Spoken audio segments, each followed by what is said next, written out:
Hello मित्रों, मैं महेश जागीर। कल हमने यूक्लिड विभाजन प्रमेय के बारे में डिस्कस करे थे और आज उसी यूक्लिड विभाजन प्रमेय के बेसिस पे क्वेश्चन सॉल्व करते हैं। जैसे कि अपने सामने एक क्वेश्चन है, दर्शाइए कि कोई भी धनात्मक पूर्णांक 3q प्लस 1 3q प्लस 2 के रूप में लिखा जा सकता है। मतलब इसी को हमें प्रूफ करना है कि 3q प्लस 1 3q प्लस 2 के रूप में लिखना है, जहाँ क्यों कोई क्या है, एक पूर्णांक संख्या। और मैंने पिछले वीडियो में भी बताया था, उससे भी पिछले वीडियो में बताया था कि पूर्णांक संख्या क्या होती है। पूर्णांक संख्या जितनी भी ऋणात्मक संख्याएं होती है, धनात्मक संख्याएं होगी, मतलब धनात्मक पूर्णांक या ऋणात्मक पूर्णांक या धनात्मक पूर्णांक और शून्य, इसमें शून्य भी शामिल होता है, ये पूर्णांक संख्या होगी। लेकिन हमें कौन सी संख्या यूज में लेनी है? धनात्मक पूर्णांक संख्या। तो धनात्मक पूर्णांक संख्या कौन सी होगी? 1 2 3 अप टू अनंत तक, ये धनात्मक पूर्णांक संख्या होगी। ठीक है, तो यहाँ पर ये कह रहा है कि वो धनात्मक पूर्णांक संख्या है, तो उस संख्या का हमें पता थोड़ी है कि वो धनात्मक पूर्णांक संख्या कौन सी होगी, 1 होगी, 2 होगी, 3 होगी, कितनी होगी, नहीं पता। जब नहीं पता होता है तो हमें मान के चलना पड़ता है। मान लेते हैं कि माना कि प्रूव करते हैं इसको, माना कि धनात्मक पूर्णांक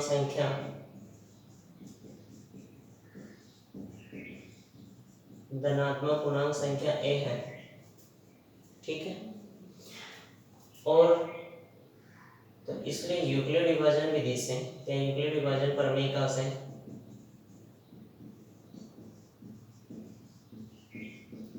यूक्लिड विभाजन प्रमेय का से तो यूक्लिड विभाजन प्रमेय का क्या कहती है कि a इज इक्वल टू क्या होगा, बी क्यू प्लस आर, जहां 0 से बड़ा होगा r या 0 के बराबर हो सकता है r और लेस देन होगा b। अब आपको पता होना चाहिए कि r और b क्या है। b क्या था अपना? भाजक। ठीक है ना, r क्या होता था? शेषफल,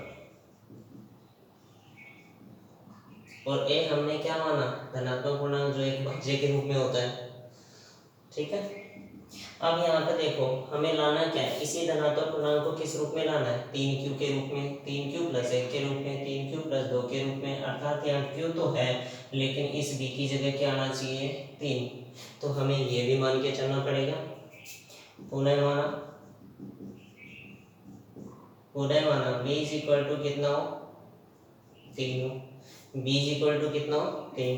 तो b इज इक्वल टू 3 हो तो यहाँ पर रखेंगे a इज इक्वल टू कितना होगा? 3q प्लस r होगा कि नहीं? इसमें रखेंगे ना तो a अपनी जगह बराबर आ गया, b की जगह हमने 3 रखा, q आ गया, r आ गया। और जहाँ ये वाली जो कंडीशन थी यूक्लिड विभाजन विधि की, तो 0 is less than r is less than b की जगह कितना लिखेंगे? 3।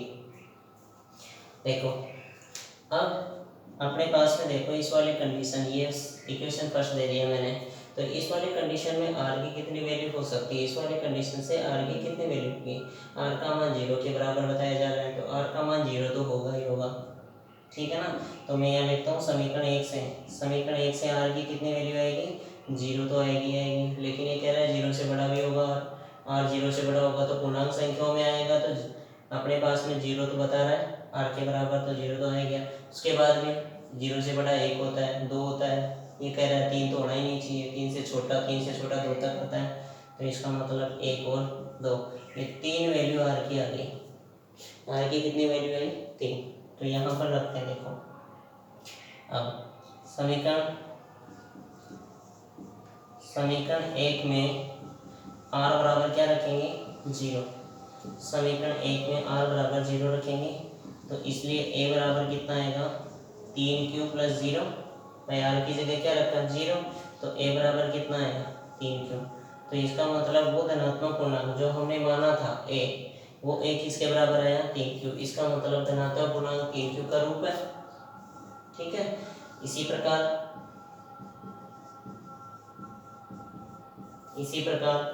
यदि r बराबर कितना हो?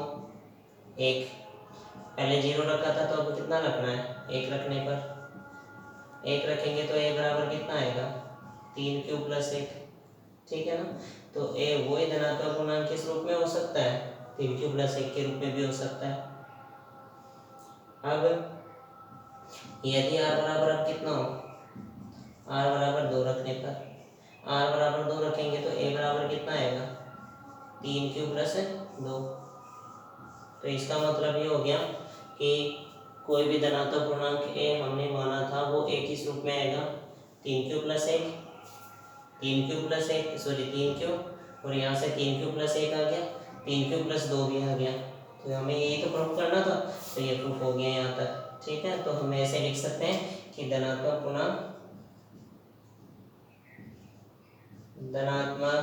पूर्णांक a जो कि 3q प्लस 1, 3q प्लस 2 के रूप में लिखा जा सकता है।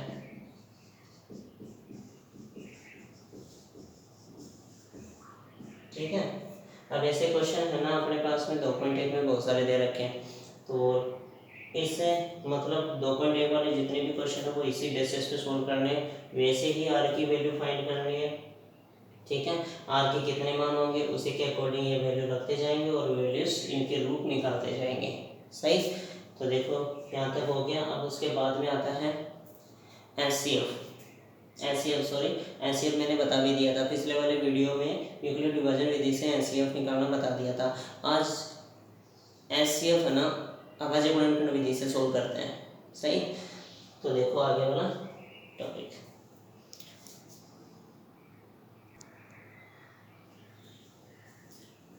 अब देखिए अगला टॉपिक आता है अभाज्य गुणनखंड विधि से एचसीएफ और एचसीएम ज्ञात करना। ठीक है, तो देखिए सबसे पहली बात आती है कि अभाज्य गुणनखंड, ये वाला टॉपिक समझते हैं अभाज्य गुणनखंड क्या है। तो इससे भी पहले हम ले लेते हैं गुणनखंड के बारे में, इसी पे चर्चा कर लेते हैं कि गुणनखंड होता है क्या है। देखो नाम से पता चल रहा है, गुणन और खंड यानी गुणा के रूप में, किसी संख्या के गुणा के रूप में टुकड़े करना।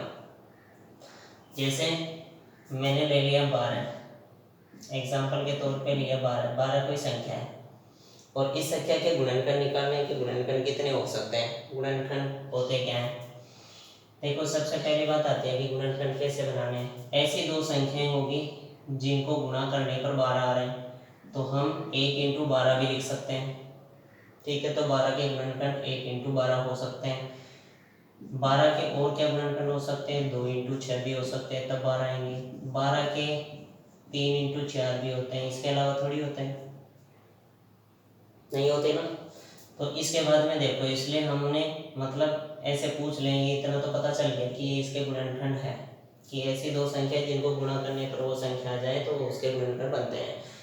तो यहाँ पर अब पूछ ले कि गुणनखंडों की संख्या बताओ, क्या बताओ, गुणनखंडों की संख्या। तो गुणनखंडों की संख्या कितनी होगी इसमें, देखो 1 आ रहा है, 2 आ रहा है, 3 आ रहा है, 4 आ रहा है, 6 आ रहा है और 12 आ रहा है। तो टोटल गुणनखंडों की संख्या कितनी होगी, 3 और 3 6। तो गुणनखंडों की संख्या कितनी होगी इसमें, 6। तो यहाँ पर गुणनखंडों की संख्या पूछे तो इस तरीके से कैलकुलेट करना है। तो ये तो होता है गुणनखंड ज्ञात करना। अब ये कह रहा भाई हमें गुणनखंड नहीं चाहिए, हमें तो अभाज्य गुणनखंड चाहिए। और अभाज्य गुणनखंड से पहले आता है कि अभाज्य संख्या क्या होती है। ठीक है, अभाज्य संख्या क्या होती है, मतलब अभाज्य संख्या को इंग्लिश में कहेंगे प्राइम नंबर। ठीक है, अभाज्य संख्या क्या होती है, देखो अभाज्य संख्या परिभाषा इसकी ये है कि ऐसी संख्या जिसमें एक और स्वयं का ही भाग जाता है तो वह संख्या उसकी क्या कहलाएगी, अभाज्य संख्या। तो इसमें देखो नोटेड यानी नोट करने की बात है कि यहाँ पर एक न तो जो एक होता है ना, तो एक न तो भाज्य होता है, न तो भाज्य और न ही अभाज्य होता है,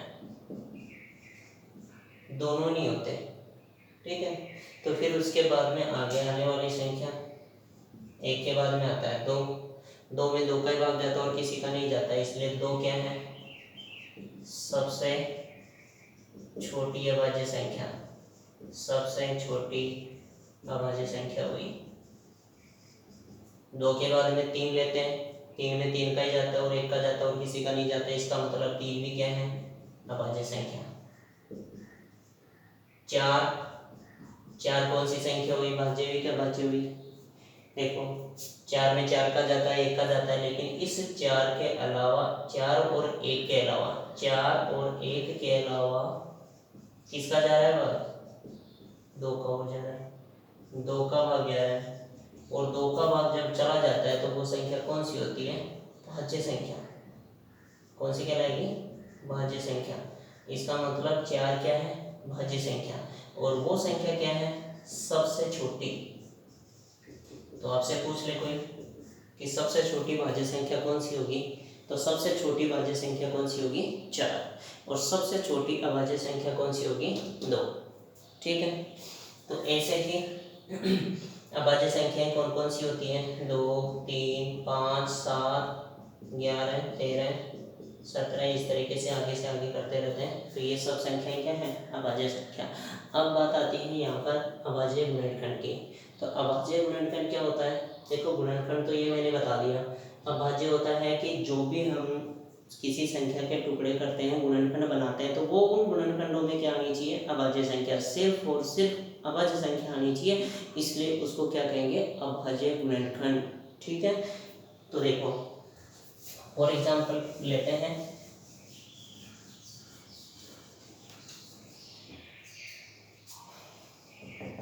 एग्जाम्पल के तौर पे ले लिया मैंने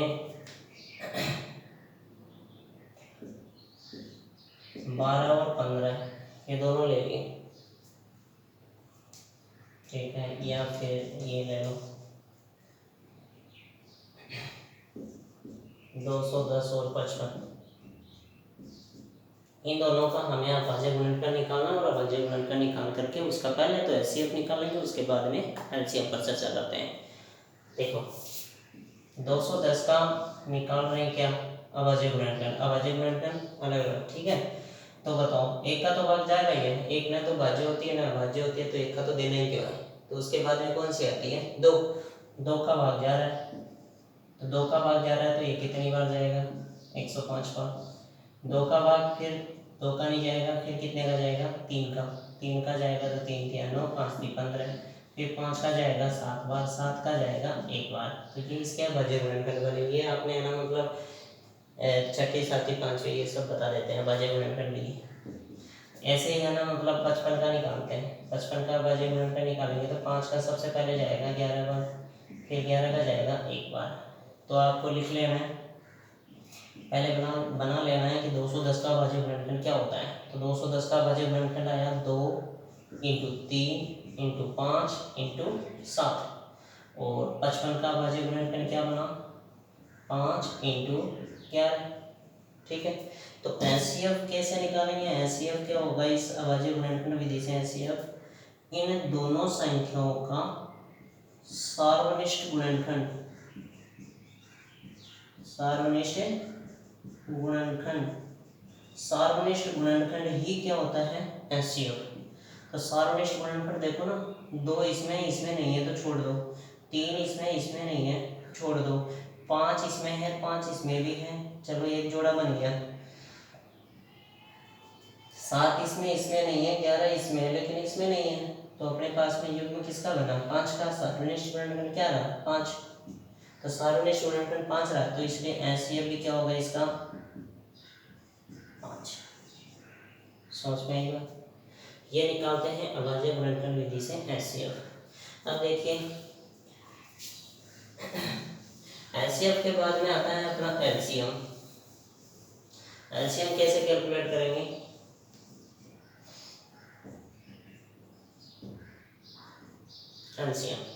एलसीएम के लिए देखो एक रिलेशन होता है, किन्हीं 2 संख्याएं ए और बी, इन दोनों का एचसीएफ कैलकुलेट कर सकते हैं और एलसीएम भी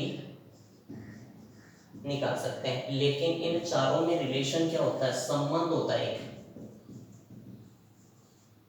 तो उस संबंध से भी हम एलसीएम निकाल सकते हैं जब हमारे पास में 2 संख्याएं और एचसीएफ दे रखा हो। तो तीसरी चौथी संख्या कैलकुलेट कर सकते हैं। तो इस वाले संबंध से निकालेंगे। तो ये संबंध क्या होता है इन चारों में, A क्रॉस B बराबर होता है LCF इंटू LCM, ये इनमें संबंध होता है। और इसी संबंध से हम इन दोनों संख्याओं का क्या निकालेंगे, एलसीएम। देखो ए क्या मान लिया 210 इंटू बी 55 बराबर एलसीएफ अपने पास में आ गया 5, एलसीएम हमें निकालना है, ठीक है। तो यहाँ पर 210 इंटू 55 डिवाइड बाई कितना आएगा 5, एलसीएम ऐसे बचेगा ना, क्योंकि ये दोनों गुणा है, गुणा है तो गुणा में से किसी संख्या को बराबर इस तरफ लेके जाते, कहाँ जाता है भाग में, काटो 11 बार। तो यहाँ पर आया अपने पास 210 इंटू 11 और एलसीएम, ठीक है। 5 के फाड़े से 55 11 बार कटे। तो यहाँ से हम 11 को गुणा कराएंगे तो कितने आएंगे, देखो 11 को गुणा कराएंगे तो 0 2 और 1 सॉरी 0 और 1 2 और 1 3 और 2 के 2, ये आ गया एलसीएम, सही। तो ये एलसीएम निकालना है। देखो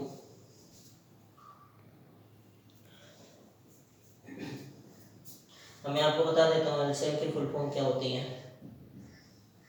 एलसीएम की फुल फॉर्म होती है lowest common M multiple, lowest common multiple LCM होता है, जिसको हिंदी में बोलते हैं लघुत्तम समापवर्ती।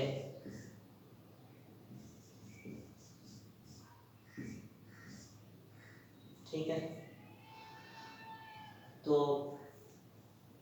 इसके बारे में चर्चा कल भी करते हैं, एक इसका क्वेश्चन और लेंगे कल।